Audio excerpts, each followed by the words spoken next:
Ah, Hola, te platicaré sobre la violencia de género, cómo identificarla y cómo ayudar a alguien que la sufre. La violencia de género es un problema a nivel mundial que afecta a todas las mujeres. No estás sola.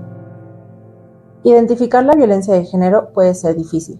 Sin embargo, hay algunas señales de alerta que nos pueden ayudar a identificarla. Algunas de estas señales de alerta pueden incluir el amenazar, controlar o humillar a la pareja. Forzar a la pareja a tener relaciones sexuales, controlar sus ingresos o que no trabaje y algunas lesiones que pueden ser físicas. Si conoces a alguien que está viviendo algún tipo de violencia, hay algunas cosas que puedes hacer para ayudarle. Algunas sugerencias son no criticar, no juzgar lo que está viviendo, escucharle y formar parte de su red de apoyo. Recuerda que una persona que vive violencia de género no es responsable de lo que está viviendo. Te mostraré cómo hacer la señal de ayuda silenciosa y cómo identificarla. Es una señal simple que se realiza solamente con una mano y avisa que estás en peligro. En Simisae contamos con la línea morada, especializada en violencia de género. Si conoces a alguien que esté viviendo violencia de género o te identificas con ella, te invito a que te comuniques al 800-911-3232, opción número 8. No estás sola. Tu salud mental es nuestra prioridad.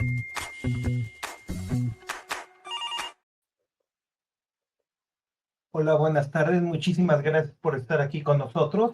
En estas esperemos que no sean ni muy frías ni muy calurosas tardes para todos los que nos estén viendo o que nos vean en el futuro. Estamos en su programa de Simi Radio. Muchísimas gracias de nuevo por estar aquí con ustedes. Les recordamos que nos pueden sintonizar a través de nuestra página de Facebook de Simi Radio. También nos pueden localizar en nuestras redes sociales de Centro Simi de Salud Emocional, Ser Feliz Sí Se Puede. Recuerden que estamos atendiendo las 24 horas del día, los 365 días del año, al 800-911-3232. También nos pueden localizar en nuestro correo electrónico centrodiagnóstico@cimisai.com.mx, nuestra página web, nuestro Twitter, bueno, ahora llamado X, etcétera, etcétera, etcétera, @simisai MX, Facebook, @simisai, y nuestro Instagram, caray, en todas las redes sociales. Afortunadamente vivimos en esta modernidad en donde hay gran accesibilidad a toda esta información y a nuestros servicios. Me presento, espero que se acuerden de mí. Soy el licenciado Armando Ortiz, licenciado en psicología. Y el día de hoy vamos a tomar de nueva cuenta un tema que es muy importante, que es muy moderno y que es indispensable que todos tuviéramos por lo menos la información básica acerca de lo que es. Y me estoy refiriendo al autismo. Sin embargo, no solamente el autismo en general, sino vamos a enfocarnos un poquito más hacia lo que es el cuidado, hacia lo que es la crianza de niños que padecen perdónenme, el espectro autista. Para esto, bueno, nos está acompañando uno de nuestros compañeros, el licenciado en psicología, ¿sí? Miguel Ángel Balbuena. Miguel, muchísimas gracias por estar aquí con nosotros. Buenas tardes, gracias por el espacio. Nada que agradecer, más bien a ti por tu tiempo. Y tal como decía hace un momentito, es un problema real, es un problema que cada vez hay más información disponible, es un problema que afortunadamente cada vez hay menos mitos alrededor de él. Sin embargo, muchas veces necesitamos varias perspectivas para poderlo comprender mejor, para poder abordarlo dentro de nuestra propia mente de distintas maneras. Así es que creo que la primera pregunta y tal vez una de las más importantes es, ¿qué es el autismo? Bueno, pues el autismo es una condición de vida que afecta a las personas, sobre todo en el modo en cómo se relacionan con otros y cómo se comunican. Pues generalmente hay cuatro pilares que tienen ciertas características especiales, como son esta parte de la comunicación. Hay algunas conductas estereotípicas y cierta diferencia en cómo se percibe los estímulos sensoriales. como les mencionaba, precisamente también el modo en que se interacciona con otras personas. Ahorita tú decías, tus palabras exactas fueron, es un modo de vida, es correcto. Eh, Así es. Cuando utilizas esas palabritas, ¿qué nos quieres decir con ello? Bueno, el autismo es una configuración en que las personas se desarrollan en su día a día. No es una enfermedad por curar, es el modo en que nosotros nacemos y en que vamos a percibir el mundo. Ujú. Es una diferencia simplemente en cómo se desarrolla la vida de nuestros pequeños. Ok, perfecto. Ah, mira, ya. Ahí está. Ahora sí que preferible preguntar a solamente suponer. Es un modo de vida, lo acabas de decir muy bonito, dijiste, no es una enfermedad por curar, sino que más bien las personas que, no sé si esté bien dicha la palabra, que padecen o que presentan esta condición de vida, van a, van a tener esta condición de vida durante toda su vida. Así es. Espero estarlo diciendo de la forma adecuada. Hace un momentito dijiste, pues es la forma en que interactuamos con los demás y es la forma en que percibimos los estímulos de nuestro medio ambiente. Hablando precisamente de la forma en que interactuamos, en que convivimos con los demás, ¿qué diferencia hay entre tú, yo, cualquier persona que podemos encontrar en la calle, cualquier persona que nos esté escuchando o que nos escuche en el futuro, con una persona que presenta algún punto del espectro autista? Ujú. Bueno, sobre todo en estas primeras etapas de vida, puede causarles cierta dificultad la interacción con sus pares, ujú, ya sea que de pronto no estén muy interesados en tener esta interacción, hasta pues que les cueste trabajo comprender el contexto en el que se están dando. Es algo que les puede de pronto provocar pues cierto aislamiento o estar en su mundo, como coloquialmente se dice, y pues integrarse a un círculo o a un grupo les presenta una dificultad mayor a la habitual. Es una necesidad en nuestros pequeñitos. Generalmente tienden a buscar esa interacción y un pequeñito con autismo, al contrario, se ve limitado en este contacto. Ok, entonces un punto importante o para identificar precisamente esto es la interacción social, la forma en que interactúan, en que se relacionan con los demás. Así ¿Qué es. otras señales puede haber para identificar, para poder empezar a pensar, ah, caray, a lo mejor es esto? ¿Qué Ujú. otras señales podría haber?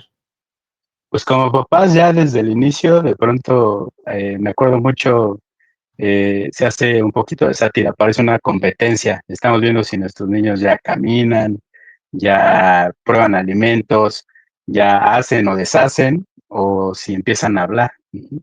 En el autismo se da, incluso en algunos casos, un desarrollo pues habitual, normal, esperado, hasta cierto punto de sus vidas. Particularmente alrededor de los 2 años se empiezan a notar ciertas diferencias, ciertos comportamientos o síntomas que nos empujan a pensar que hay algo más. Ujú. Por ejemplo, en torno a la comunicación, hay dos rubros importantes, ¿no? Lo que decimos y cómo lo decimos, o sea, el lenguaje no verbal. Esta interacción, el cómo se orientan sus cuerpos, sus miradas al estarnos hablando, son distintas. No siempre nos buscan, por ejemplo, esta mirada parece incomodarles, evitarla directamente. Ese es uno de los síntomas o las señales que nos puede hablar de que hay algo ahí. Hay cierto número de palabras en las que nuestros pequeñitos empiezan ya a desarrollarse en su día a día y de pronto se ve muy limitado el lenguaje o de manera nula, de pronto se pierde. Esta es otra de las señales, como te decía, pues generalmente los chiquitos andan buscando interactuar más con nosotros. y de pronto pareciera que se aíslan un poquito. Y algo que es muy marcado de lo que en nuestra familia, por ejemplo, pues en la intención de ser psicólogos, ya hay algunas señales que nos empujaron a pensar directamente en el autismo, es la conducta estereotipada, que no son otra cosa más que modos de comportamiento que las personas con autismo buscan como un modo de regularse, de calmarse ellos solitos. Algo que se llama aleteo, que es estar moviendo sus manitas todo el tiempo, jugándolas más de lo necesario, de lo común. Se centran mucho en eso. Tenemos estas señales, tenemos ya una definición, pero bueno, como papás preocupados, que podemos empezar a sospechar, que podemos empezar a ver, que podemos empezar a suponer, que creo que la suposición es de las peores cosas que podemos hacer.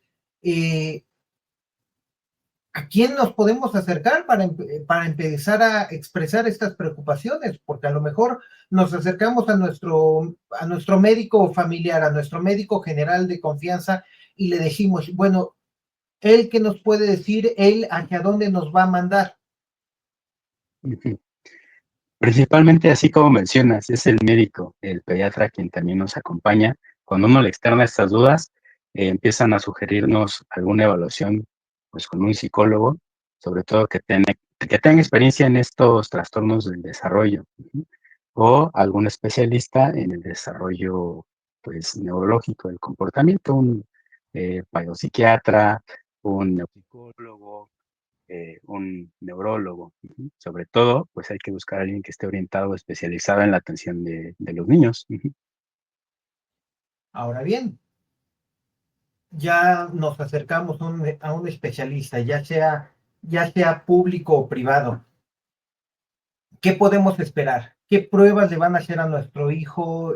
Porque muchas de las cosas, y esto sí lo he visto varias veces en la práctica privada, muchas veces los papás no se acercan a un especialista por miedo a, ay, es que ¿qué le van a hacer a mi hijo? Ay, es que ¿qué tal si le duele? Ay, es que ¿qué tal si cualquier cosa que se te pueda ocurrir, cualquier excusa es buena muchas veces o cualquier temor genera resistencia. Eh, ¿Qué le van a hacer a los niños? ¿Cómo lo van a diagnosticar? ¿Qué pruebas le van a hacer? Ujú. Fíjate que tocas ahí varios puntos interesantes porque también hablas de esta parte emocional que de repente es difícil tocar desde la perspectiva de papás, pero sí, prácticamente directamente con los instrumentos que se utilizan. Pues, nombres para no confundirnos, aunque hay uno que se repite mucho sobre todo en el sector público, que se llama M-Chart. Ujú. Pero, pues, son, al final del día, entrevistas que van a sondear algunas conductas típicas de las personas en el espectro autista. Y, pues, también lo que se busca es la observación de nuestros pequeñitos, desde cómo se desarrollan en el juego, la interacción con los pares, y la comunicación. Como te decía, ellos empiezan a buscar nuestra atención de algún modo, y si señalan los niños, si emiten cierto número de palabras, cómo es que ellos se comunican en sus necesidades del día a día. Es lo que hacen en las pruebas generalmente, entrevista a los papás y observación con nuestros pequeñitos. Ok. Y Ujú. bueno, Perdón, sí, adelante. esto que decías de qué otras cuestiones se les pueden practicar, no son invasivas. De pronto les pueden hacer algunos estudios como una audiometría para descartar alguna otra cuestión que sea un problema del oído. Se hace un diagnóstico, se le llama diferencial, para estar seguros de que no estamos dando por hecho que tienen, por ejemplo, pues sí, un trastorno del espectro autista, cuando en realidad tienen pues otra dificultad en la comunicación, como puede ser un problema auditivo. No hay pruebas de sangre de laboratorio o una tomografía y ya va a salir que es autista. Esto sí está alejado de la realidad. Es más bien mediante la observación, los síntomas, lo que ellos van, cómo es su comportamiento. Ahorita tú acabas de utilizar algo, una expresión que he escuchado muchísimo. que están alejados de la realidad. Y precisamente en ese alejamiento de la realidad, lo que muchas veces vemos, estoy seguro que tú también lo has visto, es padres de familia que piensan que con una entrevista, que con una consulta ya van a tener un diagnóstico preciso y sobre todo un tratamiento infalible. Padres de familia que ante cualquier señal rara que se les presenta en sus hijos, también inmediatamente piensan que es algún trastorno del espectro autista. Eh, Padres de familia que a lo mejor no tienen a sus hijos precisamente pequeños, pero que a lo mejor ya sus hijos tienen 4, 5, 6 años de edad y que hasta este momento dicen, ay, sería buena idea llevarlos con un especialista.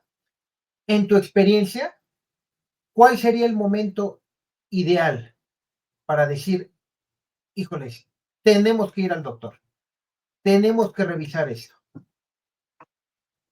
Así el Mira, momento clave. realmente el momento clave yo creo es cuando surge ya la duda con nuestros pequeños. No hay que esperarse, pero a veces también nos castigamos con esta idea de no lo hicimos a tiempo. Y lo vamos postergando pues en esta intención de, híjole, es que no lo hice y nos castigamos y castigamos también a nuestros hijos sin darnos cuenta. ¿Cuándo es el momento ideal? El que decidamos. Ajá. El hoy, ahorita, si yo lo estoy viendo, si esto ya me causa ruido, hay que llevarlo. La intención es no encasillarlo, sino darle las mejores atenciones. Hace algunos, hace algún, hace algunos meses tuve aquí una invitada, por cierto, finísima persona. Seguramente viste el programa. Esta señora sufre de una discapacidad más o menos grave, pero afortunadamente ha tenido una vida muy plena. Actualmente es maestra y todo.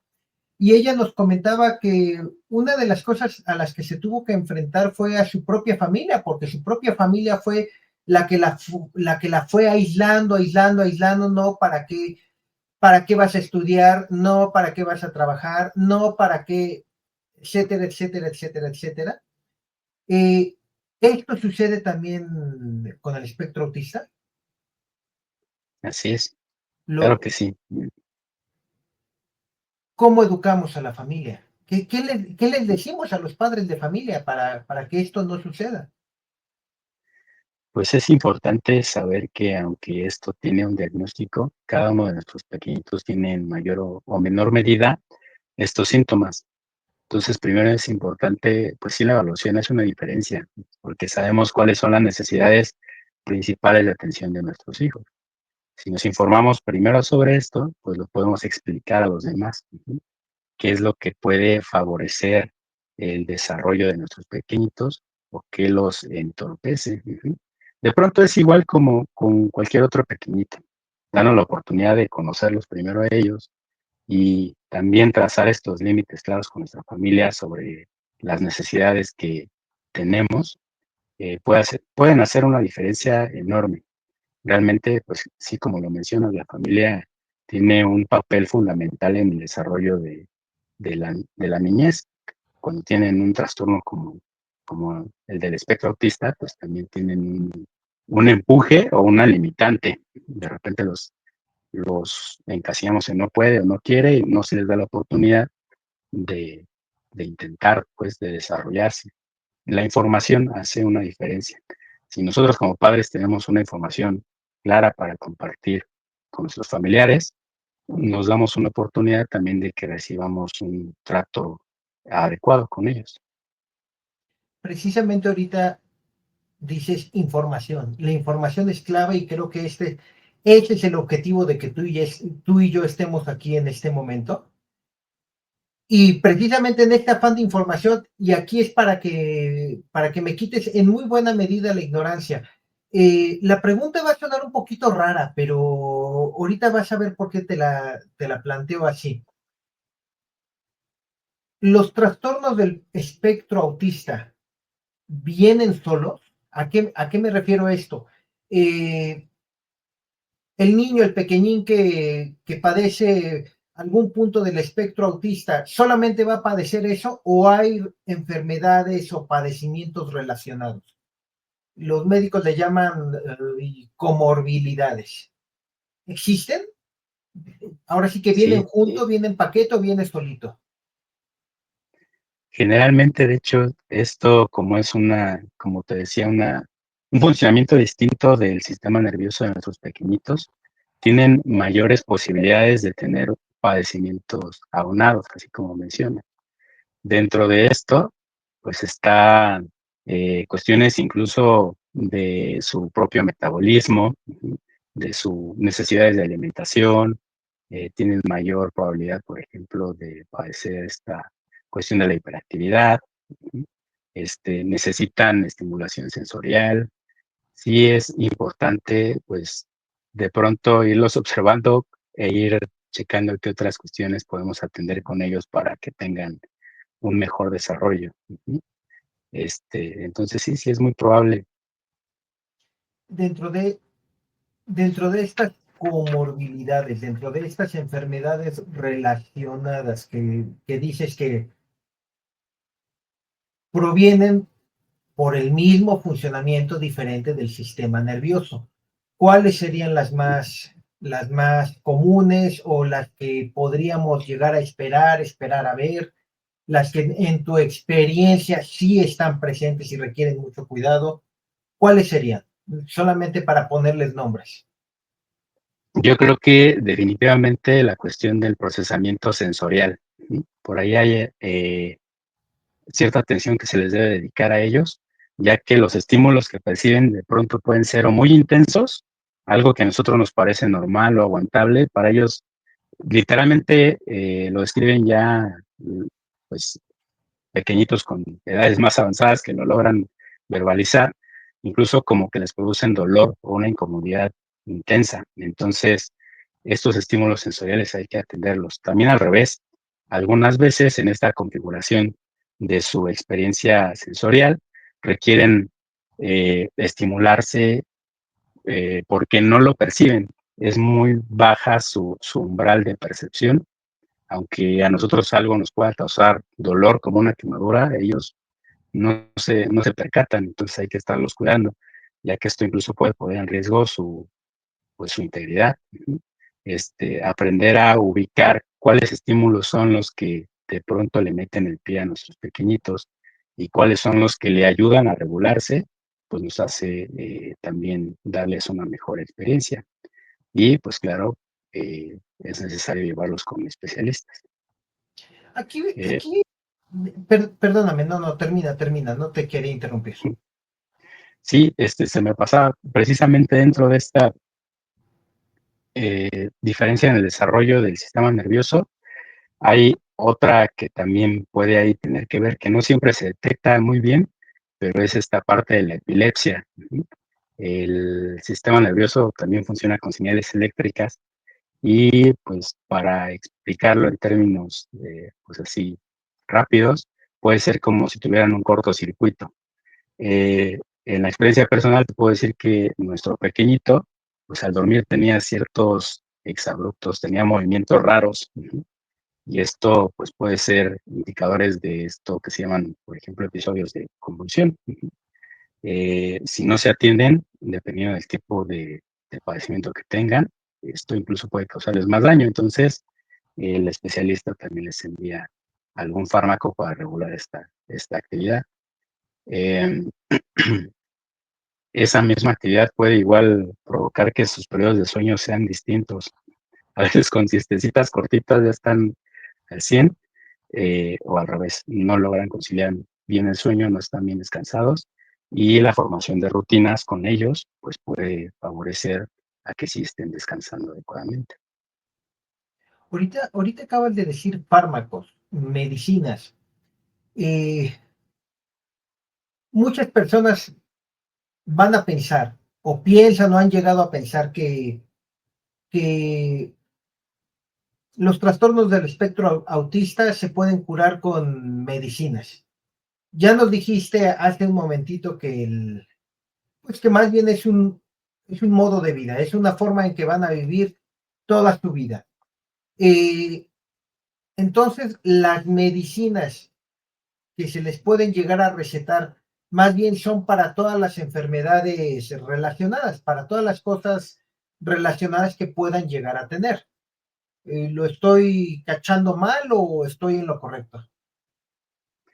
En parte puede tener que ver con las comorbilidades o los otros padecimientos aunados a este estilo de vida, pero también pueden apoyar a que el funcionamiento de su sistema nervioso, de su cerebro, pues tenga cierta regulación. Entonces, sí apoyan a, a favorecer su desarrollo. No curan, como decíamos, no es que de pronto su cerebro se vuelva típico o normal, sino que apoyan a la regulación de nuestros pequeñitos. Y claro, como bien mencionas, pues sí, también de los padecimientos adjuntos que pueden llegar a tener. Ok, a ver, y ahorita, bueno, antes de entrar a cosas un poquito más cotidianas, ¿qué te parece si hacemos un pequeño corte y continuamos con el tema? ¿Va? Perfecto. Muchas gracias. Tu salud mental es nuestra prioridad. ¿Sabes cómo funciona el Centro CIMI de Salud Emocional y qué servicios brindan? En CIMISAE somos más de 100 psicólogos especialistas que estamos listos para brindarte orientación psicológica las 24 horas, los 365 días del año. Sabemos que para ti los medios electrónicos son importantes y es por eso que contamos con servicios como WhatsApp y Messenger, donde todos nuestros psicólogos están listos para atender a todas las personas que más necesitan de nuestro apoyo psicológico. También puedes contactarnos a través de nuestra línea telefónica en el 800-911-3232. Además, si lo prefieres, puedes escribirnos a nuestro correo electrónico.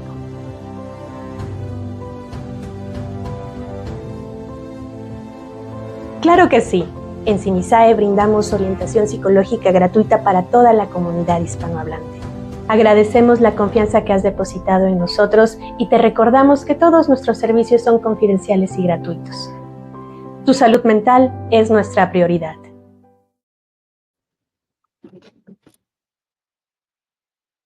Muchísimas gracias por seguir acompañándonos. Muchísimas gracias por el tiempo de todos los que nos están escuchando o nos escuchen en un futuro. Seguimos aquí con nuestro programa de Simi Radio. Estamos hablando acerca precisamente de los cuidados, de los retos que presenta, los cuidados que requieren los pequeñines que presentan algún punto del espectro autista.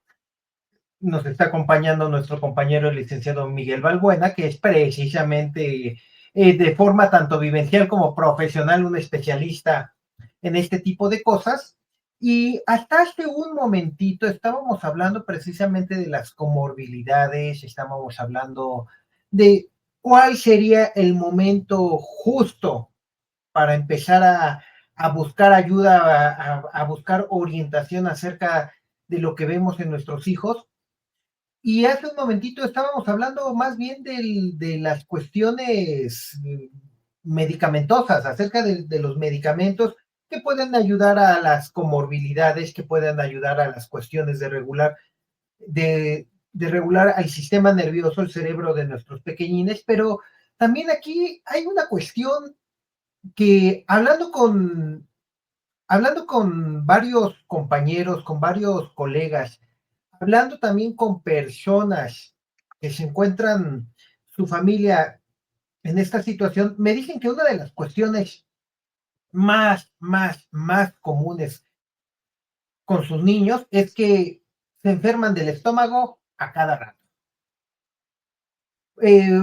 Algunas de las mamás me han dicho, es que como se la pasa jugando en el suelo, es que como todo se lo mete a la boca, pero algunas otras mamás me han dicho, pues es que ya está grande, ya no se mete nada a la boca, ya no está explorando todo, probándolo, me decía, pero aún así se nos sigue enfermando del estómago. ¿Es factible decir que los pequeñines que presentan algún trastorno del espectro autista son más sensibles del tracto gastrointestinal, que se enferman más seguido precisamente del estómago, de toda esta parte de nuestro organismo. Sí, correcto, Armando. Como te decía, la información de pronto, pues sí salva vidas. Ujú. La investigación por ahí sí revela que tienen como cierta condición de inflamación en su tracto gastrointestinal y pues hay que cuidar la dieta. Algunos niños, creo que incluso dentro de la comorbilidad que decíamos, de los padecimientos que pueden tener con cierta frecuencia, pues está esta parte ¿cómo se les dice? Los celíacos. Ujú. Ujú. Hay que cuidarles incluso la ingesta de ciertas cuestiones, los lácteos. Ujú. Esta información, pues claro, también la vamos, no la podemos tener toda de jalón, se va obteniendo poco a poco mediante las atenciones que le vamos brindando a nuestros pequeñitos, pero sí tienen esta condición ya eh, de fábrica, digamos. Y pues claro, esto que mencionas, igual de que van jalando muchas cositas y que se meten en toda la boca, tiene que ver también con la otra comorbilidad o el otro padecimiento de la cuestión del procesamiento sensorial.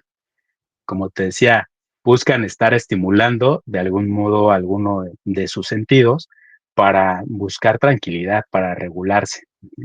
Algunos de nuestros pequeñitos de pronto no quieren comer ciertas cuestiones por las texturas, por los sabores, les parecen muy intensos o desagradables, o al revés, todo el tiempo quieren estar comiendo, ujú, lo que sea que se encuentren. Y pues esto pues sí provoca cierta irregularidad en el sistema digestivo. Bueno, mira, ahorita, sin que lo hayamos planeado, hicimos un excelente ejemplo de lo que son, de lo que es la información y de lo que son las suposiciones. Porque ahorita creo que tú acabas de darle en el clavo, acabas de echar oro molido sobre el tema de que hay estudios en donde sí hay un aspecto inflamatorio crónico en este tipo de casos. Y muchas de las mamás o de las familias a las que yo he tenido acceso para procurar darles alguna orientación o algún apoyo, más bien lo atribuyen a que, no, es que se la pasa comiendo todo, se la pasa metiéndose los dedos en la boca, le dan otro significado u otro motivo, otro porqué a este asunto, cuando más bien es una cuestión, tú lo dijiste con otras palabras, yo voy a utilizar otras, es una cuestión estructural de su sistema. Aquí vienen de fábrica. Eh, ¿cómo, ¿Cómo lo hacemos para enfrentar esta situación? ¿Qué es lo que se recomienda? Toda Pues esta es, im- debilidad, todos estos problemas gastrointestinales. pues es primero importantísimo tener contacto con nuestros pequeñitos, ujú, para saber pues de dónde podría venir el tema que les aqueja. Y hay que acercarse, como decíamos, a diversos especialistas. Ujú. Entre ellos, pues está fundamentalmente el médico pediatra. También de pronto en las instancias a las que tenemos que acudir, en los terapeutas ocupacionales nos pueden dar también algunas recomendaciones respecto a este tema en específico y son de hecho un factor clave en que nuestros hijos puedan aceptar pues ciertos alimentos o modificar la dieta para que no tengan tantos problemas de este tipo. Modificar la dieta, modificar, obviamente, o intentar modificar un poquito el ambiente para modificar su conducta. Eh, to- todo esto, todo esto nos lleva a una cuestión bien importante y que es una palabra que está súper de moda desde hace más o menos unos 20 años, la hiperactividad. Y te la menciono porque la televisión, bueno, ahora las redes sociales, se han encargado de educarnos en el sentido de que las personas con el espectro autista se comportan de una manera muy específica. estoy pensando en Sheldon Cooper, en Rayman, en todos estos personajes, y una de las cosas que siempre nos dicen es que no se pueden quedar quietos, siempre están haciendo algo, siempre necesitan tener actividad, son hiperactivos. Espectro autista es lo mismo que hiperactividad. Los niños con espectro autista, los pequeñines con espectro autista, ¿son forzosamente hiperactivos? No, no es lo mismo y no todos nuestros pequeños viven el autismo del mismo modo. Ujú. Así como bien mencionas, de pronto hay ahí algunas figuras, incluso televisivas, que nos hacen pensar siempre el autismo de cierto modo, pero no, siempre hay diferencias eh, en cada uno de las personas que tienen este padecimiento y también eh, las enfermedades o trastornos adjuntos, pues, varían de persona en persona. Ujú. Sí es importante voltear a ver a cada uno de nuestros pequeñitos para saber, como te decía, cuáles son las necesidades que tienen al final del día. Ujú. Esta cuestión de la hiperactividad, pues, se puede manifestar de diferentes modos. Básicamente, con esta cuestión de la impulsividad, de repente no pueden esperar turnos, ujú. Como bien mencionas, andan buscando estimulación en todos lados, corren de aquí para allá, ujú.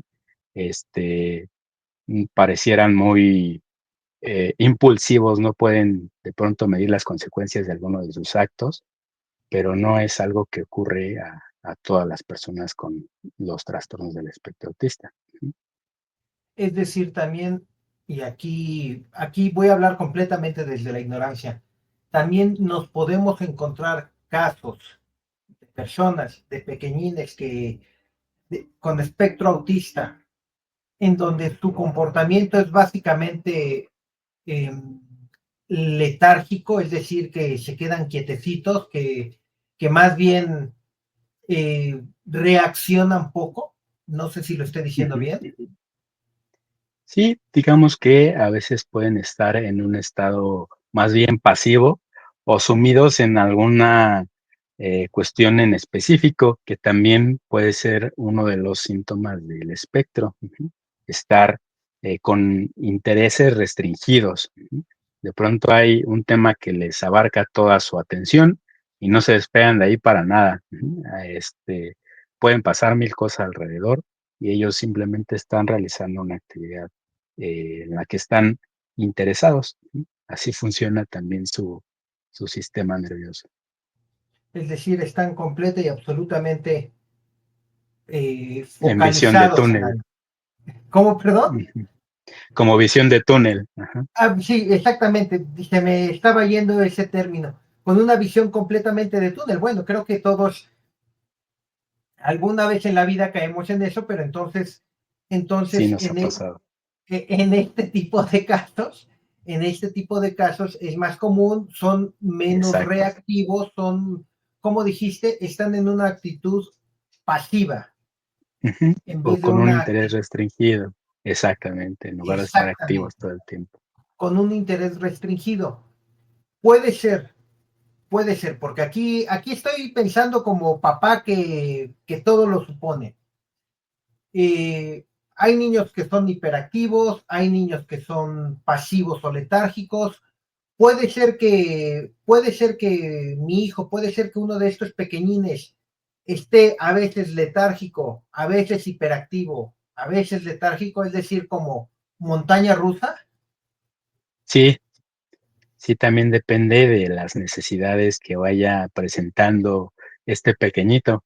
Así como mencionas, hay cosas que hasta nosotros como adultos nos pueden pasar, pensando desde lo neurotípico, desde la normalidad, pero a ellos les ocurre con mayor frecuencia. Ujú. Y estos picos también con ellos pueden ser frecuentes, y ahí sí sería importantísimo aprender como pasa a observar qué lo provoca, qué lo desata, y claro también, pues, cómo puedo apoyarle a mi pequeño a tranquilizarse o a recuperar un poco de estabilidad. Aquí acabas de mencionar algo en donde muchos tenemos la curiosidad. Acabas de decir, ¿cómo puedo apoyar a mi pequeño a tranquilizarse? Creo que uno de los gestos casi universales para brindar tranquilidad a otra persona es abrazarlo o tener algún tipo de contacto físico, tomarle la mano, etcétera, etcétera, etcétera. El contacto físico de este tipo, eh, ¿qué tan bien aceptado es por, qué también lo aceptan los pequeñines con espectro autista, con algún trastorno del espectro autista? ¿Lo aceptan, no Fíjate lo que aceptan? ¿Qué? ujú, en la parte incluso ya vivencial, ya desde el estudio de la psicología, nos abren un poco las puertas con esto de que es un espectro, o sea, hay diferentes modos de vivir el autismo, pero ya en la parte vivencial se hace completamente, como un balde de agua fría. Ujú. Hay niños que no lo aceptan, o sea, para nada. Eh, Así como el ejemplo que pusiste televisivo, ¿verdad? Sheldon Cooper, pues no le gusta ni siquiera con las personas con las que tiene un afecto grande.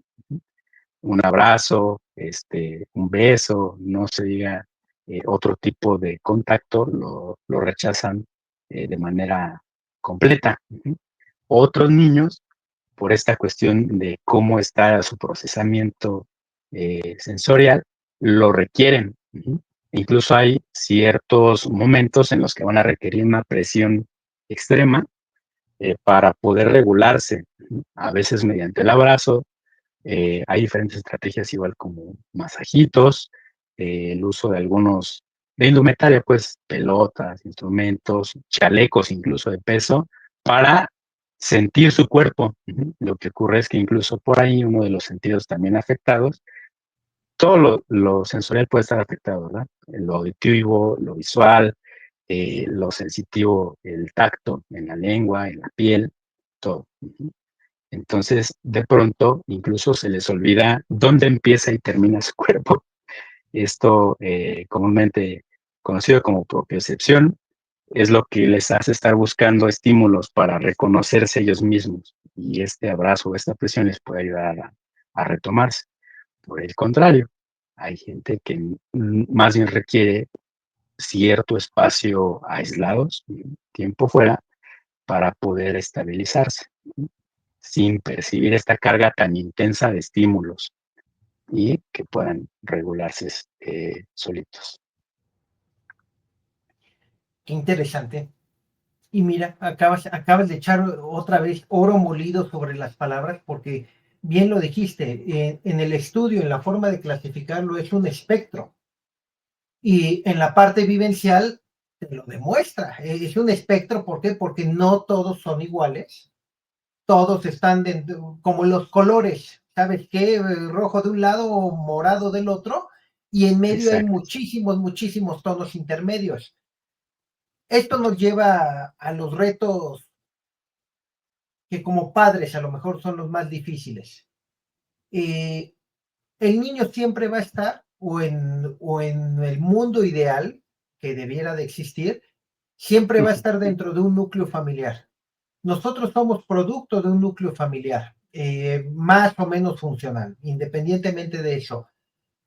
Como familia, y sobre todo como familia al estilo latinoamericano, al estilo mexicano, que somos extremadamente colectivistas. Tenemos una familia muy, muy, muy, muy, muy grande. Papá, mamá, tíos, primos, hermanos, sobrinos y los que se junten. Eh, ¿Qué desafíos hay con la familia, con pequeñines en estos casos? Eh, ¿Qué es lo que sucede? Ya hablamos hace ratito del diagnóstico, de las señales, pero ¿qué pasa cuando llega el diagnóstico? ¿Qué pasa cuando efectivamente ya tenemos un diagnóstico certero que nos dice, oye, ¿sabes qué? Está sucediendo esto con nuestro hijo. ¿Cuáles son los retos que se empiezan a presentar dentro de la familia? ujú. Pues, uno de los primeritos, de los principales, es también, esta parte del duelo. Ujú. El duelo siempre está asociado, pues, al fallecimiento, pero tiene que ver también con la pérdida de expectativas, y incluso de la salud. Entonces, de pronto, contrastar lo que el desarrollo esperado de nuestro hijo con el que realmente está llevando implica una aceptación interna. Nosotros ser capaces de reconocer el modo en que nuestros hijos van a requerir desarrollarse es importantísimo para también comunicarlo después con la familia. Y en medida en que lo vayamos platicando, pues estas emociones se hacen un poquito más llevaderas. Cuando todo de pronto como un modo de afrontar estas emociones complicadas del diagnóstico, pues tendemos a dosificar la información o a aislarla, a desviar el tema, pues producimos que nos cortemos esas mismas redes de apoyo. Cuando somos capaces de hablar esto con la familia, entre todos podemos de pronto echar montón, ya sabemos qué hacer con los niños y brindar este soporte de manera conjunta. Nos quitamos esa parte del aislamiento. Es, yo te diría, uno de los retos de los principales, esta parte del duelo. Primero, de manera personal, y luego elaborarlo con tu propia, con la pareja y comunicarlo a otros miembros, a la familia extensa, pues, para juntos poder eh, tener un frente unido. Y alguna vez alguien me dijo, el punto es ir ampliando el círculo. Primero, Exactamente. pues es el duelo personal, lo acabas de decir, el duelo con mi pareja, y a partir de ahí ir ampliando el duelo y también, como tú lo dijiste, ir echando un montón. La carga se puede repartir, la carga muy entrecomillada, la carga del duelo, pero pues que superamos esto o que por lo menos lo logramos manejar, ¿cuáles son los retos? ¿Cuáles son los desafíos del día a día? Porque Ujú. pues estamos ante una situación especial, ante una situación que no es común y bueno, pues por ahí está la frase que dice retos extraordinarios, medidas extraordinarias. Eh, ¿Cuáles son los retos del día a día? Ujú.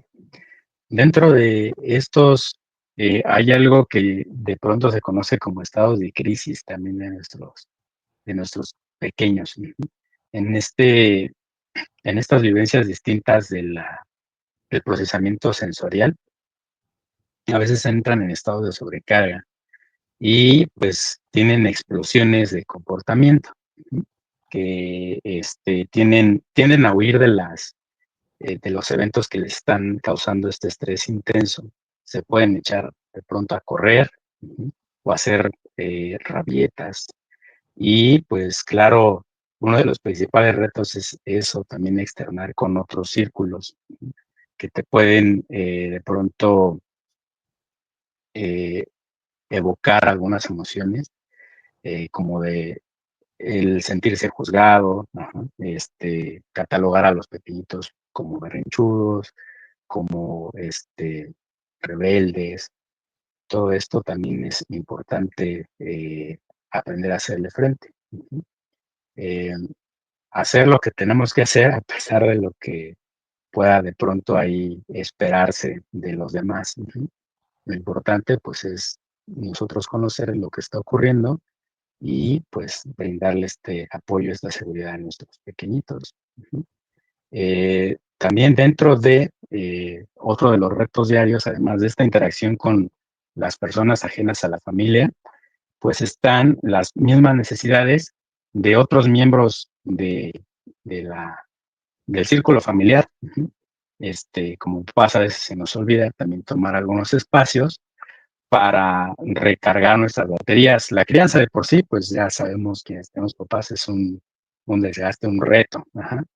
Y necesitamos espacios para nosotros alentarnos, desconectar de otra cosa, acordarnos que también somos personas con necesidades y ahora sí volver a brindar este apoyo, esta atención, este acompañamiento en el desarrollo de nuestros hijos. Es muy importante que te mencione que dentro del círculo familiar, que se espera sea un espacio acogedor donde podamos recargar nuestras baterías. También hay que sumarle la parte de las rutinas como familia, saber qué esperar o a dónde acudir para regularme. En general, a las personas nos puede dar cierto bienestar. A las personas con trastornos del espectro autista, también aprender o saber qué esperar dentro de su rutina diaria les ayuda a enfrentarla mejor. Entonces hay que organizar esto de manera conjunta para que ellos se sientan cómodos y puedan irse desarrollando. Dependiendo de su estado de comunicación, por aquí hay un término común entre quienes tenemos familiares dentro del espectro, y es si son verbales o no verbales. Ajá. O sea, si hablan contigo con palabras o no, o tienen otros medios para comunicarse. Es importante, pues, comunicarnos con ellos de manera efectiva para acompañarles en la formación de estas rutinas. No limitarnos o casarnos con, pues no entiende, ajá, ya no le explico nada, sino buscar otras herramientas para hacerles saber qué esperar dentro de este día a día de lo que vamos a hacer.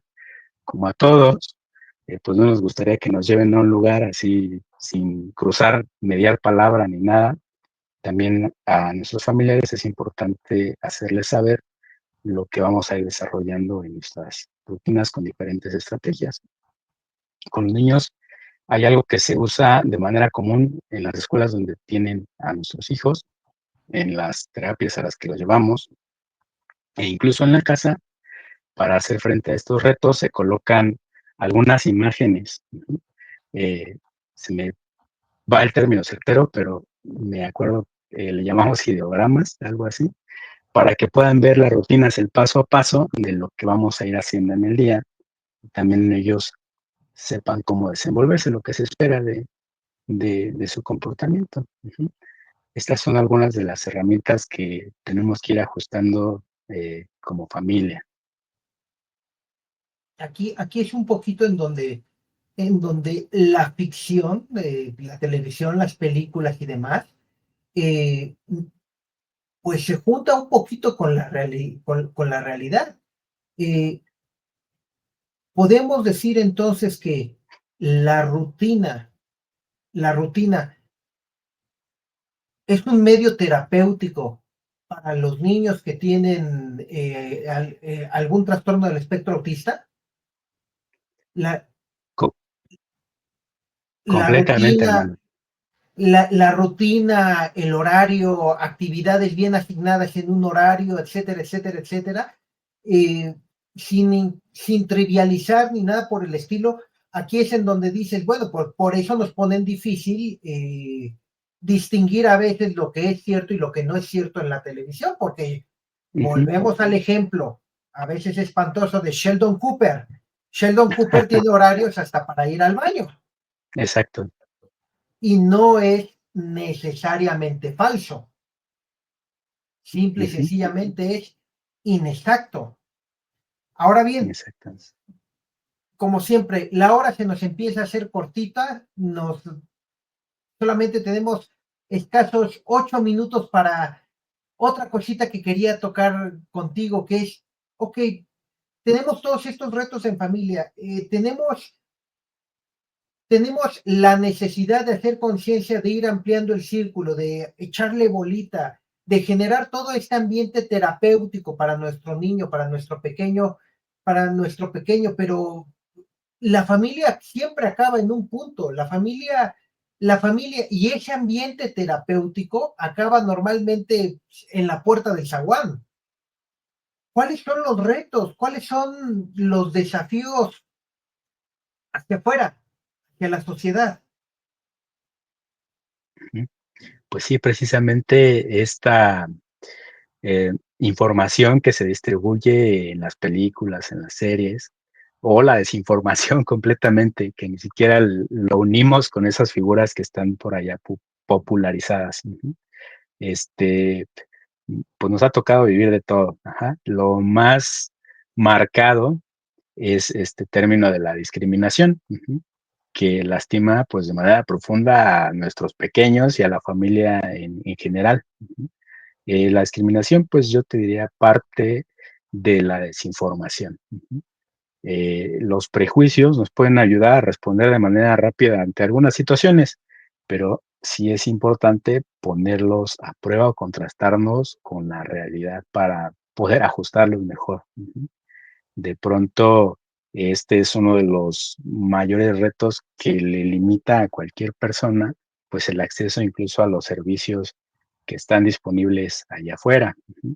El poder animarte a llevar a tu pequeño a algún espacio público siempre tiene también ya este chip por ahí programado de qué es lo que, el qué dirán. Como te decía, es un trabajo de inicio personal para poder hacerle frente a esta dificultad que empieza en lo emocional. Y pues un modo de potenciarlo, pues sin duda es ir extendiendo. Me gustó mucho eso que mencionaste, extendiéndonos hacia afuera, además de la familia, pues formar comunidad. Ujú.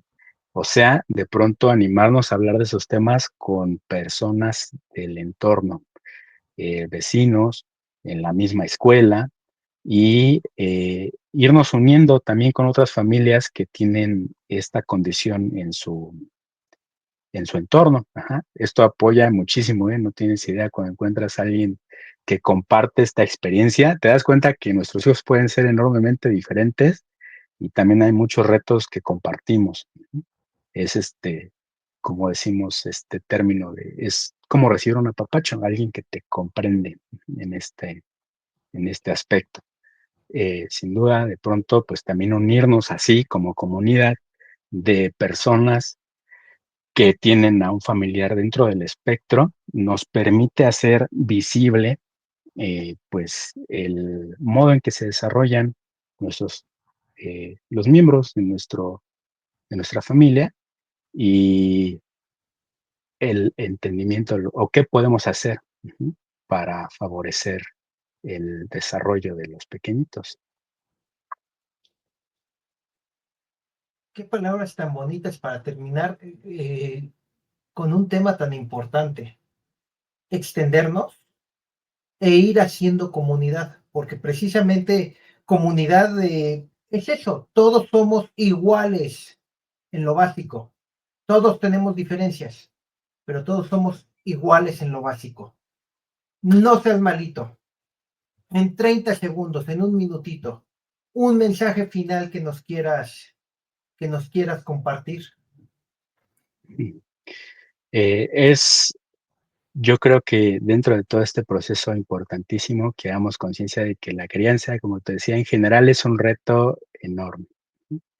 Y pues nuestros hijos, intentar medirlos con todo lo demás, de pronto puede ser dañino tanto para nosotros como para ellos. Todos tenemos condiciones específicas que nos van a favorecer o dificultar el desarrollo en ciertos ámbitos de nuestro día a día, pero buscar la mejor versión de nuestros pequeños y de nuestras familias hará una diferencia enorme. Ujú. Siempre busquemos encontrar el punto más alto de nuestros hijos. Ujú. No, no con el afán de compararlos con el desarrollo de neurotípico o con lo normal, simplemente su mejor versión. Ujú. La mejor versión de nosotros mismos, entregámoslo también a nuestros pequeños. Qué bonitas palabras, muchísimas gracias, Miguel. Te agradezco muchísimo el tiempo. Desafortunadamente, y como siempre, la hora se hace nada, se nos va como aire entre los dedos. Eh, Te agradezco tu tiempo, te agradezco tu conocimiento, te agradezco tu compromiso hacia este gigantesco y enorme tema. Y también les agradezco a todas las personas que nos escucharon, que nos están escuchando o que nos escucharán en nuestras redes sociales y en nuestras páginas de Facebook. Les recordamos que aquí en el Centro CIMI de Salud Emocional estamos disponibles las 24 horas del día, los 365 días del año. Muchísimas gracias, buenas tardes y buenas noches. Miguel. Gracias, hasta luego.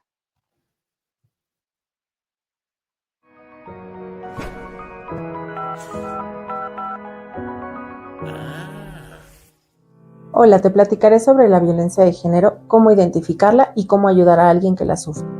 La violencia de género es un problema a nivel mundial que afecta a todas las mujeres. No estás sola.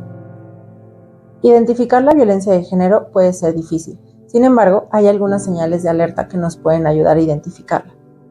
Algunas de estas señales de alerta pueden incluir el amenazar, controlar o humillar a la pareja. Forzar a la pareja a tener relaciones sexuales, controlar sus ingresos o que no trabaje y algunas lesiones que pueden ser físicas.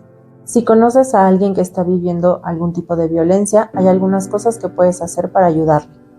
Algunas sugerencias son: no criticar, no juzgar lo que está viviendo, escucharle y formar parte de su red de apoyo.